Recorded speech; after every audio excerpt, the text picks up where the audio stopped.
atmosphere Saturday. The asteroid named 2018 LA was first spotted by the Catalina Sky Survey in Arizona. NASA says this is only the third time an asteroid has been discovered on an impact trajectory, and only the second time that impact location was predicted.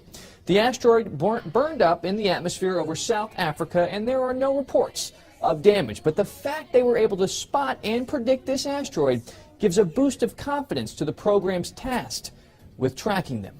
We're back with the world today. The blazing meteorite that illuminated the night sky Friday evening in southwest China's Yunnan province has been found this morning in the province's Dai Autonomous Prefecture of Xishuangbanna. Amateur video online showed that the palm-sized meteorite is square round in shape and weighs around 500 to 600 grams. Experts will travel to Xishuangbanna to conduct further identification. And it's very difficult for a meteorite to be found, thus making it extremely valuable for research on stars and planets. 目前这样的，目前因为我们现在还没到现场基本判断首先这个陨石肯定是从照片上面看可以初步判定是石陨石，不过还要具体的拿回来以后研究分析。而个呢，数量规模呢，目前来看，因为昨天从视频上面来分析来看它可能是闪落带，有一个闪落带的，因为它后面的尾带的尾部的烟也很大，就燃烧的东西也很多，所以这次的规模可能也不会小。但是现在目前我们前方给我们反馈的信息，目前可能是找到一块，但可能后续可能会走不出来，所以我们也赶紧想办法抓紧时间赶过去。但可以肯定的，这一批陨石研究价值是非常高的，一个它新鲜程度非常的好，刚刚是天到，而且对这个研究价值可能非常高，然后收藏价值我们暂且不谈应该肯定也会非常高。为什么？因为这个上一次那个香格里拉也是最终没有找到，是吧？We're going to begin with that breaking news. Devastating volcano eruption in Guatemala. It's called the Volcano of Fire near the popular tourist spot Antigua, and the eruption has killed at least 24 people, injured hundreds more. You see the pictures right there. Ash over several cities in Guatemala right now. I want to go to ABC's Whit Johnson. He has all the latest. Good morning, Whit. George, good morning to you. A violent eruption of Guatemala's Fuego volcano has resulted in at least 25 deaths this morning, including 3 children. At least 300 others injured. A 5-mile stream of red-hot lava exceeding 700 degrees flowing through towns there. Black smoke and ash raining down everywhere in this catastrophic crisis. So far, more than 3,000 people have been evacuated. But as you can see from this video, it's almost impossible to outrun the thick haze of ash clouds blanketing the area. The volcano is about 25 miles southwest of Guatemala's capital city.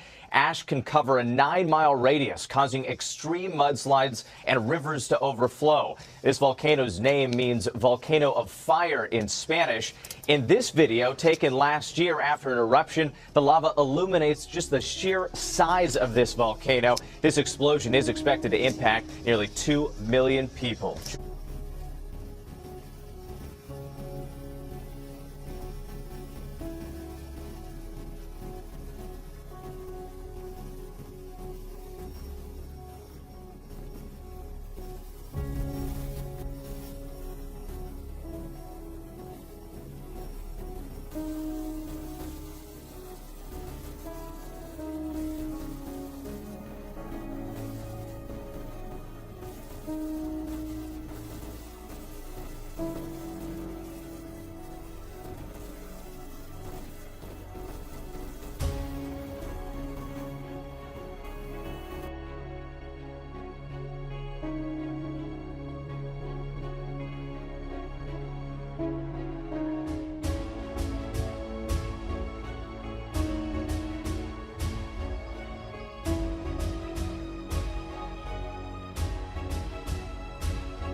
A 5.5 magnitude earthquake is among hundreds of new quakes that continue to rock the summit of Hawaii's Kilauea volcano. They are raising concern about another large explosion. The intensifying lava flow has now cut off escape routes for some residents in a seaside community who ignore those evacuation orders. Carter Evans is in Pahoa, Hawaii. Carter, good morning. Good morning. Scientists say the lava coming from this fountain behind me is the hottest they've seen in this month-long eruption, and it's moving fast, too, up to 1/3 of a mile every hour. So for some residents who did not get out before the lava moved in, the only way out now is to be rescued. It's what emergency officials have been warning about for days. Lava blasting from Kilauea's most explosive fissure has reached a major highway intersection. As the lava moves towards the ocean, it's cut off the last 2 escape routes from the community of Kapoho. If you look down now, you can see where it's totally isolated. Civil Defense says about a dozen people stayed behind anyway in Kapoho. 3 were evacuated by helicopter on Sunday, including this woman. The area is without power, cell reception, landlines, or water. It seems like people are refusing. Some people wanted to come out. We do know of one confirmed says, nope, I want to stay. They have enough food and they say they'll be able to last. No matter what. No matter what. Meanwhile, geologists say the main crater at Kilauea's summit has been expanding as more than 500 earthquakes shook the area over a 24-hour period. Lava is now covering more than 7.5 square miles, almost 6 times as big as New York's Central Park. Nearly 90 homes have been destroyed since the volcano started to erupt last month, including this one, captured on video by a vacationing sheriff's deputy. And what was your concern when you saw the smoke coming out of that house? There may be animals or people inside the house. He kicked in the door to make sure the burning house was empty. And then no one inside, fortunately? No, sir. We were escorted into this area by the National Guard, but authorities are now cracking down on people who might ignore those roadblocks to try and get a closer look. They've now issued more than a dozen citations for loitering in a disaster zone. Archaeologists have discovered ashes from one of the biggest ever volcanic eruptions in recorded history. Excavations in Turkey's ancient city of Smyrna, now located in Izmir, have revealed details from a Minoan eruption that took place some 3,600 years ago.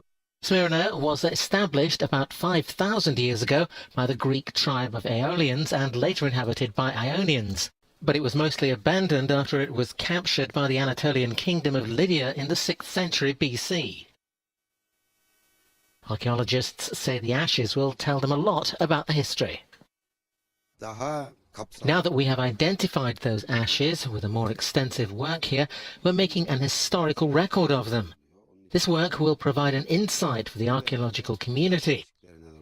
You will know the history of this eruption and how these eruptions, affecting the state of the whole of the Mediterranean, caused the changes in Smyrna. Smyrna was an important port city and trade outpost on the coast of the Aegean Sea. An excavation in the old city of Smyrna was launched in 2007 and has uncovered various important findings since then, the latest being these ashes. About 100 people, including academics and experts from Turkey and abroad, are taking part in the Smyrna excavation. Finally, at 11 o'clock tonight, a woman from New Smyrna Beach, Florida, says that she made a spiritual discovery as she walked in the sand. So Kathy Rose Ratter says that when she looks at the shell of this horseshoe crab, she sees the face of Jesus. And now she's sharing the image with the world. She hopes the image will inspire people no matter who or what they believe in. Good evening. We're being warned that a major storm is about to hit the city with heavy rain and potentially damaging winds topping 100 kilometres an hour. Already the rain has arrived and the latest advice from the Weather Bureau is that it will increase in intensity through the night. Tegan Sapwell is out in the elements tonight. Tegan, it's packing plenty of power. Yes, Tomo, in some areas winds of up to 125 kilometres an hour are expected, with most damaging gusts likely to hit the southwest.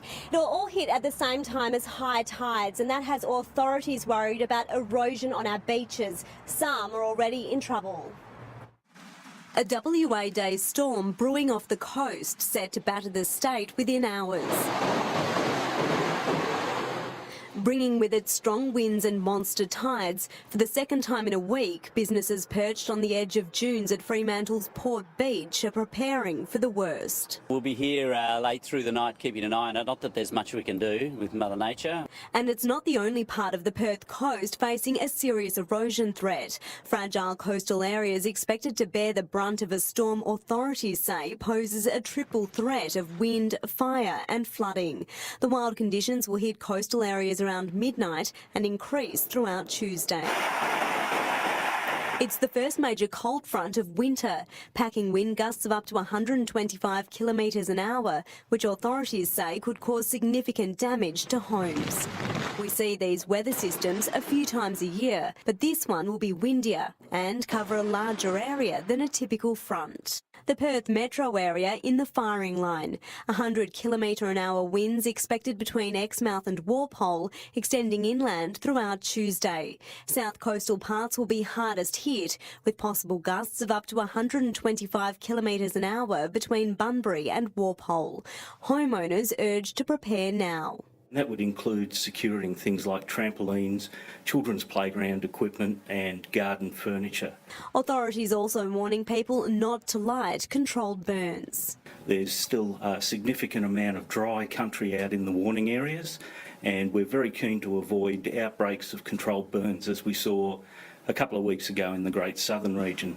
Today, a WA Day event at Elizabeth Quay went ahead, but celebrations in Mandurah were cancelled and another event was downsized in Fremantle.